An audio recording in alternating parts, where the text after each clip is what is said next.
हरिराम व्यास जी की योजना यही लगी रहती, इसी में ही धन खर्च कर देते कि कोई वृंदावन छोड़ के ना जाए। व्यक्ति पीछे पड़ गया, बोले मुझे जाने दो, मुझे जाना है, मेरे बहुत काम है आगे। हरिराम व्यास जी बोले तुम ऐसे नहीं मानोगे, सारे हमने तरीके अपना लिए, फिर भी वृंदावन नहीं रोक रहे हो, ठीक है चले जाओ, चलो। वृंदावन में एक संत हुए श्री हरिराम व्यास जी, बहुत वृंदावन यश को उन्होंने खूब गाया। जो हम लोग वृंदावन पद गाते हैं ना, वृंदावन प्यारो वृंदावन, उसमें एक पंक्ति गाते हैं, जुगल किशोर को लाड लड़ायो, नवल कुंज ही माय, कुंज निकुंजन कीरज धारे, व्यास युगल यश गाय। ये वही है हरिराम व्यास जी, इनके ठाकुर जी जुगल किशोर जी। तो हरिराम व्यास जी का एक नियम था, सुबह उठते स्नान ध्यान करके अपने ठाकुर जी की सेवा करते, और सेवा करने के बाद बालकों से कहते भोग लगाना आदि आदि सब करना। खुद क्या करते, वृंदावन में घूमते और बस ये ढूंढते कि कोई वृंदावन से जा तो नहीं रहा है। क्यों? जैसे ही उनको कोई दिख जाता कि वृंदावन से जा रहा है, तो उनकी बस यही योजना रहती, इसको कैसे भी रोको, चाहे एक रात रोको, लेकिन इसको रोको।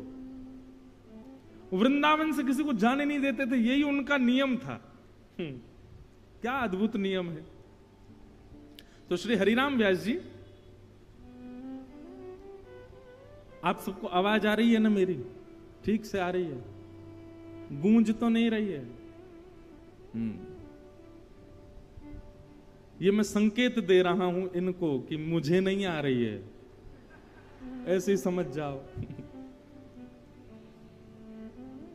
तो मैं क्या बता रहा, हाँ, हरिराम व्यास जी, उनका एक ही नियम था, वो ढूंढ ढूंढ के बस यही ढूंढते थे, सबसे कोई मिल जाए आगे उससे पूछते, अच्छा ये कहां से आए? अयोध्या से आए। बोले अच्छा, कब तक हो वृंदावन में? बोले 3 दिन है। कब जाने का विचार है? सोमवार को जाएंगे। तो लिख लेते थे सोमवार को फलाना व्यक्ति जाएगा। कहां रह रहे हो? बोले वहां रह रहे हैं। तो सोमवार को पहुंचे ही जाते वहां पे, और कुछ ना कुछ ऐसा करते, चाहे झूठ बोल करके रोकना पड़े उसको रोकते, ये जाए ना। और 1 दिन 2 दिन 4 दिन जितना उसको रोक सकते थे। आदमी जब पूर्ण तरह ऐसा हो जाता था कि बस अब प्राण ही निकल जाएंगे, तो उससे यही कहते थे, बोले इससे बढ़िया क्या होगा, वृंदावन में ही प्राण त्याग दे। कहां जाएगा बाहर, यहीं रह जा वृंदावन में। हमारे वृंदावन शतक में कहते हैं, भ्रातः तिष्ठ टले टले विटपिनाम ग्रामेषु भिक्षामटः, स्वच्छंदम पिबयामुनम जलमलम चीराणि कंथाम कुरु, सम्मानम कलयाति घोर गरलम नीचपुमानम क्षुधा, श्री राधा मुरली रवो ब्रज सखे वृंदावनम मात्यज। वृंदावन शतक कहता है, चाहे कुछ हो जाए वृंदावन को मत छोड़ो कभी। आप कहोगे महाराज जी उल्लासनगर में हमारे घर हैं, बंगले हैं, व्यापार है, और आप कह रहे हो वृंदावन मत छोड़ो। भाई देखो, तन तो दुनिया भी छोड़ देगा, तन की बात ही नहीं होती। इस व्यास मंच से तन के लिए कोई बात नहीं होती है। यहां सारी बातें मन की हो रही हैं।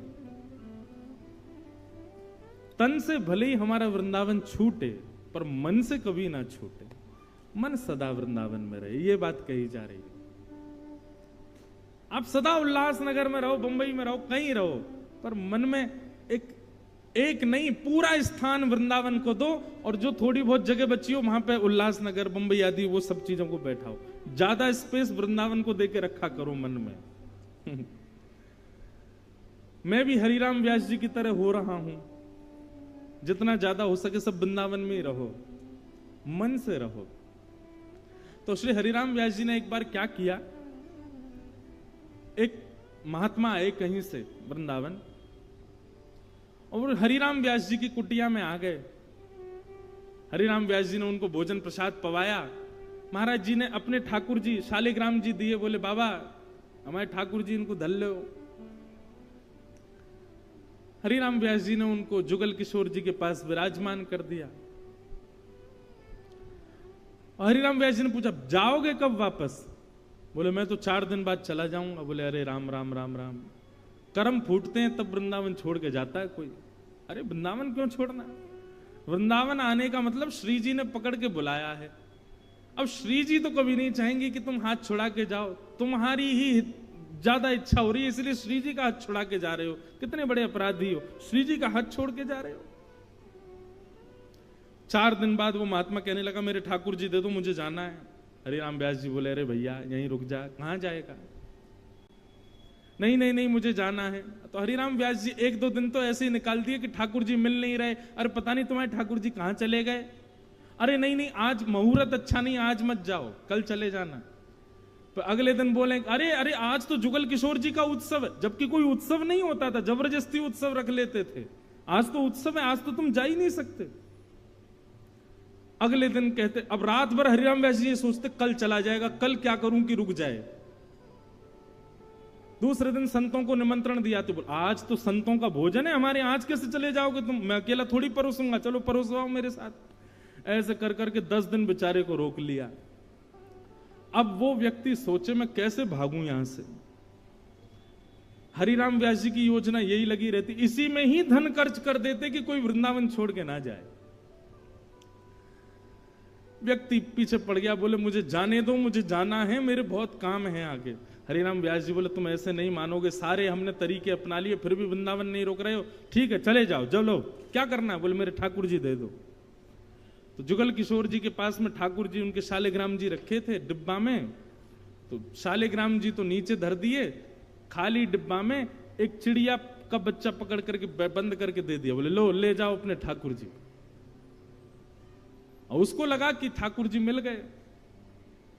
सुनो जाते जाते जमुना जी स्नान करके जाना और ठाकुर जी को भी स्नान करा देना। ठीक है, जमुना जी गया, जैसे ही जमुना जी में स्नान किया, बोले अरे ठाकुर जी को स्नान कराऊं। डिब्बा खोला ठाकुर जी का, सोई वहां से तो चिड़िया उड़ करके भाग गई। अब वो मन में क्या सोचे, ओहो ठाकुर जी उड़ करके चले गए। हरिराम व्यास जी कह रहे थे वृंदावन छोड़ करके मत जाओ, मैंने तो उनकी बात मानी नहीं, पर उन्होंने ठाकुर जी को वृंदावन का चस्का लगा दिया। और वृंदावन देखो, वृंदावन से जाने की बात सुनते ठाकुर जी उड़ के चले गए। रोते रोते हरिराम व्यास जी के पास गए, बोले मेरे ठाकुर जी उड़ गए आकाश में। हरिराम व्यास जी बोले रुक जाओ मैं अभी देखता हूं। अंदर वहीं रखे थे ठाकुर जी, दिए कहां थे, पीछे छुपा दिए थे ठाकुर जी के। भीतर गए और भीतर जाकर के जुगल किशोर जी के पीछे हाथ ऐसे किया और ये रहे तुम्हारे ठाकुर, देखो उड़ करके यहां आके बैठ गए। अब भैया तुम वृंदावन छोड़ के मत जाओ, तुम्हारे ठाकुर जी जाना नहीं चाहते। और उस व्यक्ति को अखंड ब्रजवासी बना दिया। हरिराम व्यास जी खुश हो जाते, मिशन सक्सेसफुल। उनका एक ही मिशन है कि सब वृंदावन में बस जाओ। हरिराम व्यास जी का एक बहुत सुंदर पद है, हरि हम कब होंगे ब्रजवासी, हरि हम कब होंगे ब्रजवासी, हरि हम कब होंगे ब्रजवासी। ने गावे को मन करे ऐसा तो कर दो। हे ठाकुर नंद किशोर हमारे, ठाकुर नंद किशोर, ठाकुर नंद किशोर हमारे, ठाकुर नंद किशोर हमारे। और ठकुरानी राधासी, और ठकुरानी राधासी, और ठकुरानी राधासी, और ठकुरानी राधासी। हरि हम कब होंगे ब्रजवासी, हरि हम कब होंगे ब्रजवासी, हरि हम कब होंगे ब्रजवासी, हरि हम कब होंगे ब्रजवासी। कल गाएंगे पूरा, थोड़ा और अच्छा हो जाएगा माइक। ठाकुर नंद किशोर हमारे, ठकुरानी राधासी, अरे हम कब होंगे ब्रजवासी। तो भैया वृंदावन हर वर्ष आ रहा है आपके उल्लासनगर में, आप भी वृंदावन हर वर्ष जाओ, लेकिन वृंदावन की एक रीति निभाओ। तन से वापस आ जाओ पर मन से कभी मत आओ। मन से नित्य वृंदावन को याद करो, नित्य वृंदावन का स्मरण करो, नित्य वृंदावन को अपने चित्त में विराजमान रखो। अभी मेरी भोपाल में कथा पूरी हुई परसों, तो वहां एक माता जी ने मुझको निमंत्रण दिया, बोले महाराज जी मेरे घर आओ। मैंने कहा मैया मैं अब कहीं नहीं जाता, किसी के घर नहीं जा पाता, व्यस्त इतनी पूरे दिन व्यस्तता हो जाती, लोग बाग वहीं इतने आ जाते जहां रुकते हैं, कहां जाएं। तो उन्होंने मुझको एक बात कही, वो मुझे बड़ी भाई, बोले आप मेरे घर आओगे ना तो आपको ऐसा लगेगा आप वृंदावन आ गए हो। मैंने कहा अच्छा। बोले हाँ मैं चैलेंज दे के बोल रही हूं, यदि आपको नहीं लगे ऐसा कि आप वृंदावन आए हो तो मुझसे कहना। अब कितनी देखो भक्ति में भी थोड़ी बहुत चतुराई होनी चाहिए, थोड़ी बहुत चतुरता होनी। अब वो मैया कह रही एक बार आके देखो तो सही आपको, अगर आप नहीं भूल जाओ कि आप वृंदावन में हो तो कहना। मैंने कहा मैया तुम्हारी चतुराई कितनी बढ़िया है, तुम इसी रूप में ही मुझको घर बुला रही हो कि घर आके देख तो जाओ कि वृंदावन जैसा है कि नहीं, वृंदावन जैसा अनुभव हो रहा है कि नहीं। जा तो नहीं पाया मैया के यहां, लेकिन वचन दे के आया अगली बार आऊंगा तो जाऊंगा। और वो बार बार यही कहती रही वृंदावन जैसा लगेगा, ऐसा लगेगा वृंदावन आ गए हो, ऐसा लगेगा। मैंने ऐसा, इसका मतलब क्या है, वृंदावन बंधुओं अचल स्थान नहीं है। वृंदावन सब जगह भ्रमण करता रहता है, बस कुछ कुछ स्थानों की आवश्यकता है, कुछ भावों की आवश्यकता है, वो भाव प्रकट कर दो, वृंदावन अपने आप आपके पास आ जाएगा। सबसे पहला वृंदावन के लिए चाहिए प्रेम प्रकट करो चित्त में। आप अपने चित्त में प्रेम की नदी बहाने लग जाओ, वृंदावन अपने आप खिंचेगा। प्रेम। दूसरी बात, वृंदावन यदि आप चाहते हैं कि आपके चित्त में आवे, तो वृंदावन को अपने चित्त में बुलाने के लिए वैष्णव सेवा प्रारंभ कर दो। ठाकुर जी की सेवा इतनी बड़ी नहीं है, ठाकुर जी की सेवा इतनी बड़ी बात भी नहीं है। बड़ी बात है किसी वैष्णव की सेवा, बड़ी बात है किसी संत की सेवा, बड़ी बात है किसी भक्त की सेवा, बड़ी बात है गुरु सेवा। ठाकुर जी को तो कैसी भी रोटी खवा दो, कैसे वो चावल खवाए दो, कैसे वो सब्जी खवाए दो, बच्चा चुपचाप खा लेंगे। संत के सामने तो संत तो बोल देगा, टोक देगा आपको, ये उचित नहीं बना है, ये ठीक नहीं बना है, ये ऐसे नहीं बनाना है, ये ऐसे नहीं करना है। उसकी सेवा कठिन होती। तो वृंदावन चित्त में आए उसके लिए सबसे पहले प्रेम चित्त में प्रकट करो। वृंदावन चित्त में आए उसके लिए दूसरा भाव वैष्णव सेवा प्रारंभ करो। वृंदावन चित्त में आए उसके लिए तीसरा भाव श्री किशोरी जी का स्मरण प्रारंभ करो, लाडली जी का स्मरण करो, हमारी श्री राधा रानी का स्मरण करो। वृंदावन चित्त में आएगा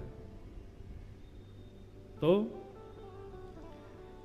वृंदावन से कथा का प्रारंभ हो रहा है, इसका मतलब अब 7 दिन तक वृंदावन चढ़ा ही रहेगा, वृंदावन की कोई ना कोई भाव आते ही रहेंगे। तो अब की बार वृंदावन जाओ, तन से आ जाना, पर मन को वृंदावन बना करके आना, मन में सदा वृंदावन रहे।